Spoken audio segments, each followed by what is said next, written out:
So that's this whole idea of this series is we're taking some different people in the Bible and some incredible things that they did and some incredible people, but we're pointing out where just like us, they screwed up. But what we can do by having the Bible in front of us and by living now where we're so far removed from the Bible is we get to look at that and we get to learn from the mistakes that they made. Just like we have an older sibling and they get grounded for doing something dumb, we should, and this is advice for everybody, we should try to not do that because we'll just get grounded. But sometimes you guys still do the same things that your older siblings did. So we want to dive into this. Last week we talked about David. The week before we talked about Saul. And so we're going to continue this. But here's a question. Here is a question. What would life be like if you had the perfect friend? Think about it in your head. Like, imagine the perfect friend for you. Not actually, that's wrong. Think of the perfect friend for everybody. Just start listing out these things. Like if you had a friend who would call you, text you all the time, and you didn't have to text them first. The friend that would bring you food when you're hungry and never expect you to do that. The friend that would, I know this is maybe weird for some of you, but like do your laundry for you. Like, that'd be pretty cool, right? Or the friend that, like, shows up to all your sporting games and just cheers you on and goes crazy, right? Like, how many of you guys would love to have that friend? Well, you're looking at him, okay? I can be that friend for you for only 6 easy payments of $99.95. I can be that friend for you. Just kidding. I would not be that good of a friend. I would ignore you. I'm just kidding. I wouldn't do that. I love you guys. I'm just kidding. But imagine having a perfect friend. Now, here's a question. What would you do to keep that friend? Anything, right? Like if you, seriously, if we could go to a computer and type in everything you're looking for, right? They would like all of your Instagram posts and they would hype you up whenever you do something dumb, like eat a bug, right? Like you'd want that friend, right? But here's the question. What would you do to get that friend? What would you do to keep them? Probably anything, right? Like if you could have that, because even think about it. Even if keeping them, you had to do something dumb, you'd still have that friend to cheer you on, right? This is pretty good. But here's this thing that I started thinking about the other day as I started thinking through what I wanted to talk about this week. It's not so much what would you do to keep them, it's what would you end up doing to lose them? Now, here's what I mean. When I say what would you do to keep them, that's a good thing, right? What would you do? You'd go out and you'd fight people for that friend, or you would give up this or that to have them, right? But I started thinking about this, and it's as I look at my life growing up, I can think of friends. I've told you about the type of friends that I had, and I didn't have a lot, but the friends that I did have, I started looking back and going, oh, that's what I did, and I ended up losing them. That's what I did to give them up. And here's the crazy thing is imagine having that perfect friend and all the things you do to get them, but are you sure that you wouldn't do something to, in the end, lose them and give them up? It's kind of a tricky thing because it's no, of course not. If I had a perfect friend, if I had the perfect situation for me, there's no shot that I would mess that up, right? But what we can learn from our series and what we can all, I think, agree on is that even though right now in this moment we're saying one thing, if we look at our lives and situations where we have to make choices and times where we had this or that, a lot of times we end up doing the wrong thing, right? We end up kind of being an idiot, right? Because then we look back and we go, wait a second, why did I do that? Or okay, for students in the room, you guys ever done something and your parents go, why'd you do that? And you go, I don't know. Anybody today? Okay. Parents, even being adults, these wise and old creatures, right? How many of you guys have ever done something dumb and then gone, I don't know why I did that? It happens all the time. And so that's the problem. It's okay, let's imagine we all had the perfect friend. Let's imagine we got that right now. Tonight when we leave, you get a goodie bag. You put this thing in water, and then the next morning it grows, and there's your perfect friend, right? That'd be super cool. Yes, I will get it to you in 100 years. But if you got that, how do you know that you wouldn't do something to ruin it? Because I would bet that there would come a point in all of our lives where we'd be faced in this moment to make a decision that could cause us to lose it. And I wonder if I would lose it. I wonder if I would be able to, in that moment, say no to this to keep that perfect friend. But here's the cool thing. This isn't a Jesus juke or anything, but here's what I want to tell you. You have that perfect friend. His name is Jesus, right? Like we have this person up in the sky that we don't get to see who's looking out for us, who is there for us, who's supporting us, who's cheering us on, who provides us with things that we can't imagine why we deserve that. But how many of us, maybe each and every day, do something to throw it away, to ruin it, to try to give it up almost because of something else that we want, and then we go, oh, that was dumb. I don't know why I did that. That's this idea I want to talk about tonight. That's this problem with us as humans, is we think if I only had this, life would be better. But I'd be willing to bet that a lot of us, even if we did get that, would do something to lose it. And so tonight, if you've got your Bible with you or your phone or something, we're going to dive into a book called Matthew. It's in the New Testament. It's one of the Gospels. And we're going to dive into a part of Jesus' life, right? With this really famous guy that a lot of you have heard about, okay? Now, when I say famous, when I say a lot of you have heard about him, a lot of you guys are immediately thinking of somebody really awesome who did some great things, right? Like we talked about Saul, who was the first king of Israel, who did some incredible things and then messed up in the end. And then David, who came after him to be the next king, he did some dumb things too and didn't do something right. But this guy, you've probably heard his name only in a negative way. And his name is Judas. See, if you're new to church, you've probably heard that name. And if you've ever been called Judas, that was not a good thing. And if you've been in church for a while, you've probably heard this story. Now, let me give you backstory. Judas was one of the 12 disciples. He was one of Jesus' best and closest friends. He walked alongside Jesus as he began his ministry, as he grew his ministry, as he performed miracles. He was selected and came alongside Jesus. Now, the cool thing about the disciples is, as Jesus fed 5,000, as he spoke on mountaintops to thousands and thousands of people, as people just flocked to him, as he performed miracles in houses, and as he walked by and spit and slapped people in the face with mud and fixed their eyes, as he did all those things, Judas was one of the 12 people who was right there with him, who got to see these absolutely incredible things. And a question for you guys tonight is this: how many of you have ever said this? Well, if Jesus was here today, I would have no problem following him. Like if Jesus was here right now, oh man, I would never disobey my parents. Like we've probably all said that, right? Like if he comes back right now, man, my life is different. I follow him all the time. But if you look at the life of Judas and the things that happened, he got to witness all of these things. He got to walk alongside Jesus. Spoiler alert, he did not do the right things in the end, right? He walked alongside Jesus as he performed miracles, as he fed 5,000. They took how many fish and how many loaves? Anybody? 2 and 5, good job. They took practically no food and fed 5,000 men plus women and children. He saw that.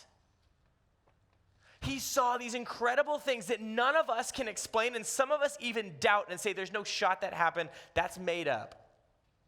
He saw it. He was there. But did he end up doing something to lose Jesus? He ended up giving up Jesus. Now, here's the cool thing. Here's the cool thing about this whole thing about don't be an idiot. There is nothing we can do for us to lose Jesus. But there are things that we do in our lives that cause us to walk away from Jesus. Now remember, you turn around and he's right there seeking you out. He will never give up on you. He will continue to push. But how many of us choose to do something that puts us in this direction and we go, forget about it? I think we all do. And you see, Judas was faced in this moment later in Jesus' ministry to make the wise choice and say, no, I'm with Jesus right now. But he didn't. And so for any of us who use the excuse, well, if Jesus was here, I'd do it. That's a bad excuse. That won't hold up because we're still humans. We still are selfish people. We still want what we want when we want it, how we want it, and we're going to get it no matter what. Now, I'm not saying we're all like that all the time, but there are things inside of us where we face certain situations where we choose, this is what I want, I'm going to get it. I'm going to do this. So you can go ahead and open up Matthew chapter 26, verse 1. And this is where kind of the beginning of Judas's problems begin. And it doesn't even really have to do with Judas yet, but this is kind of setting up what's about to happen. Matthew chapter 26, verse 1, it says this. When Jesus had finished saying all these things, he said to his disciples, as you know the Passover is in 2 days, and the Son of Man will be handed over to be crucified. Then the chief priests and the elders of the people assembled in the palace of high priests, whose name was Caiaphas, that's it. And then schemed to arrest Jesus secretly and kill him. But not during the festival, they said, or there may be a riot among the people. Here's the deal. Before Judas even has a moment yet, we're going to get to him. People are planning to take Jesus. Now, we're towards the end of the book of Matthew, and this is towards the end of Jesus' life as things are about to get crazy for him. You know, the story of Easter and what happens is Jesus gets arrested and beaten and crucified. This is where it all begins, is these high priests and the elders, they come together and they say, hey, listen, we got to arrest this guy. We got to get him out of here. We can't let people continue to flock to him and follow him and listen to him. This guy, he's a liar, right? They believe that he is not the Messiah, that is wrong. They hear about the miracles, right? They know what's been going on, but they choose not to listen. And so they say, we got to arrest him. But hang on. We can't do it during the festival. We got to wait because we don't want to riot, right? We don't want to have to fight people. We just want to get this guy out of here. And this is where the troubles for Judas begin. Because these guys, as they begin to plot and plan and say, hey, we're gonna get this guy. Judas steps in just a moment, and he does something so dumb. But as we continue to read through this, here's where I want you all to stand. I want you to put yourself into his shoes. Do you really think you do much different? Have you ever had a point in your life where you've made some really dumb choices? Have you ever given up something that's important to you because of something that felt good right now? Have you ever said, this is what I want and I'll figure that part out later? I think we all have. I think we've all come to points in our life where there's a crossroad where we get to choose, this is what's right and this is what feels good right now. This is what I know I should do, but this sounds really fun right now. And oftentimes, when we take this road, immediately we see the danger.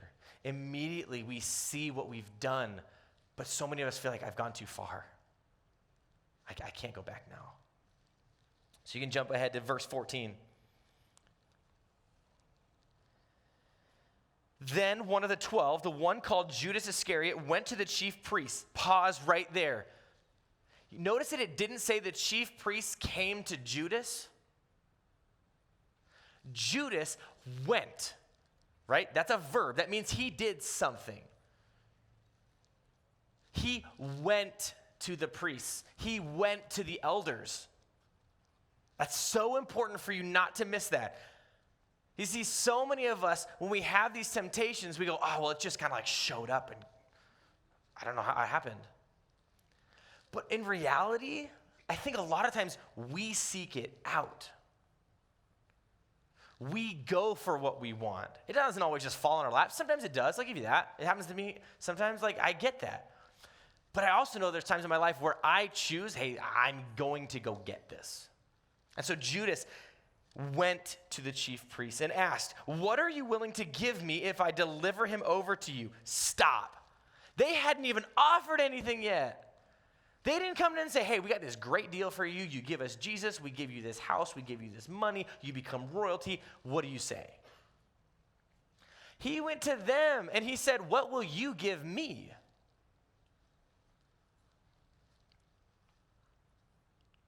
He went to them and said, what will you give me? He gave Jesus up. So they counted out for him 30 pieces of silver. From then on, Judas watched for an opportunity to hand him over. 30 pieces of silver. As I researched this to try to, figure out how much that was worth, back then, that's going to buy you a slave.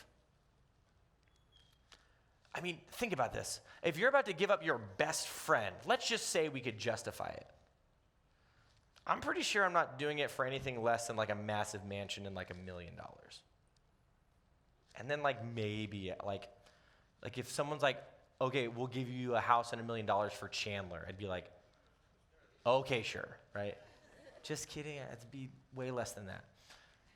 Just kidding, it's a joke, okay. No, but think about this. Judas gave up his best friend. He also gave up the Messiah, the Son of God, the guy that everybody saw these incredible things. Gave him up for what would equal the amount that you'd buy a slave with. That's it. And how many of us look at that and go, Judas, get it together, man. Are you serious? It wasn't even for a Lamborghini. It wasn't even for a big house. It wasn't for unlimited Chipotle for the rest of your life. Don't you say ew. This is the house of the Lord. Watch your tone. Okay, Taco Bell, we good? Chick-fil-A? Subway? Gross, yuck. But think about it. He didn't even give him up for this incredible value package. He gave him up for nothing. But how many of us give up Jesus daily for nothing? How many of us choose anything before we choose Jesus daily?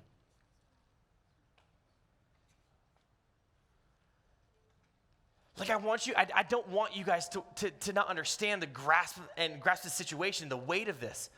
Judas. Some of you go, oh, Judas, what a bad dude. But if you're being totally honest with yourself, how many of you in your heart go, I'm probably not that much different? You see, we look at Judas and we go, man, he gave up Jesus physically. He gave up his body. He gave up him here on earth. But how many of us give up our relationship with Jesus and say, I don't want that because there's anything else better? No, Jesus, I'm not gonna read my Bible today because I'd rather be a couple minutes early to school to talk to my friends. No, Jesus, I'm not gonna obey my parents like you've instructed me because I'd rather go see the movie that my friends want. No, Jesus, I'm not gonna love people around me because they're a bunch of jerks and I'm gonna talk bad about them because I can. Judas gave Jesus up for nothing. But how many of us each and every day give Jesus up for nothing?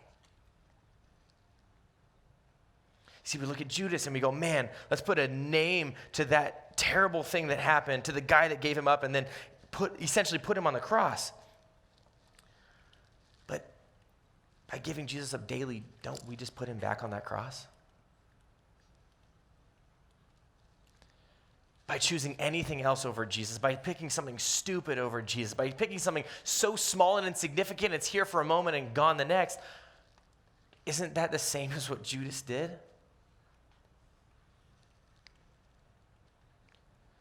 It is such a heavy idea for us to put ourselves on the same level as Judas, but I don't know that I'm that much different than him. But here's what we can do. The great thing about being so far removed from the Bible is that we get to look at this and we get to read it daily. Some of our students are in something called Rise, and every day we have a devotion where we're reading through the New Testament, so we're reading through this right now. We get a choice to look at the mistakes that people made. The Sauls, the Davids, the Judases. And we can choose to do the same thing, or we can learn from it. And we can begin to go, God, I don't want that. I want you. You see, I encourage you guys, as you read through the Bible and you see the mistakes that these people made, it doesn't end well for them. Some of them lose their kingdom, some of them lose their lives. But each day Are you choosing Jesus, or are you choosing to put him back on the cross? With your friends, are you willing to stand up to them when you know that something that they're doing is wrong, or you just go with the flow knowing it's wrong?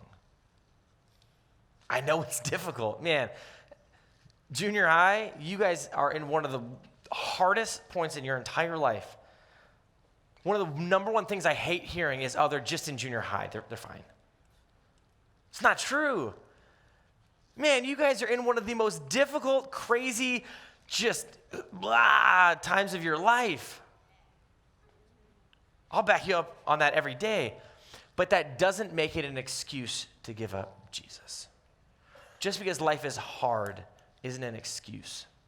Just because, man, there's just so many things out here that people are pushing me to doesn't make it okay.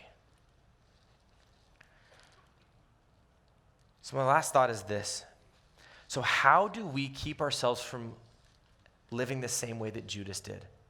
How do we live a life where we can choose, and we do choose, to accept Jesus every single day?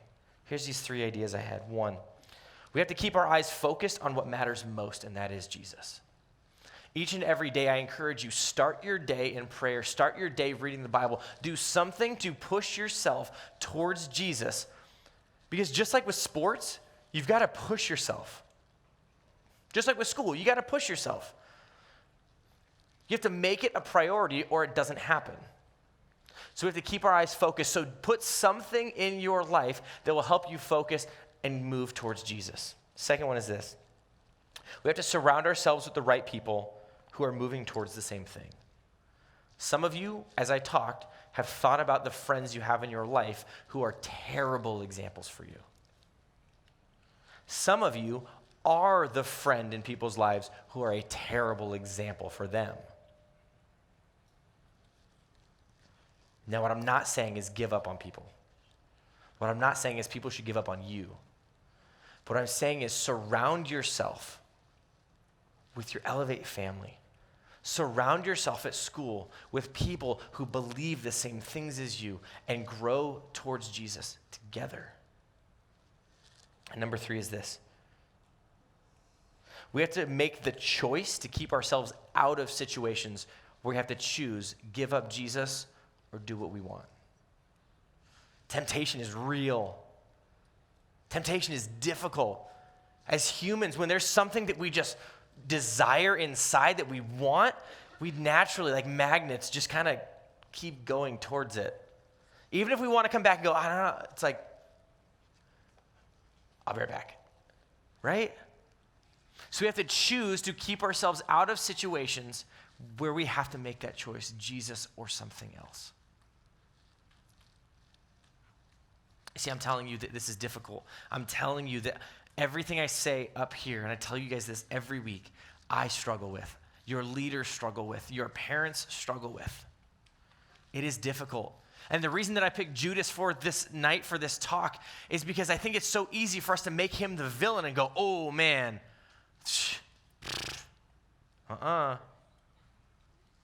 But when we're really being honest with ourselves, which, some of you, as we go back to small groups, you're going to go, I've never been like Judas. And that's fine if you want to say that.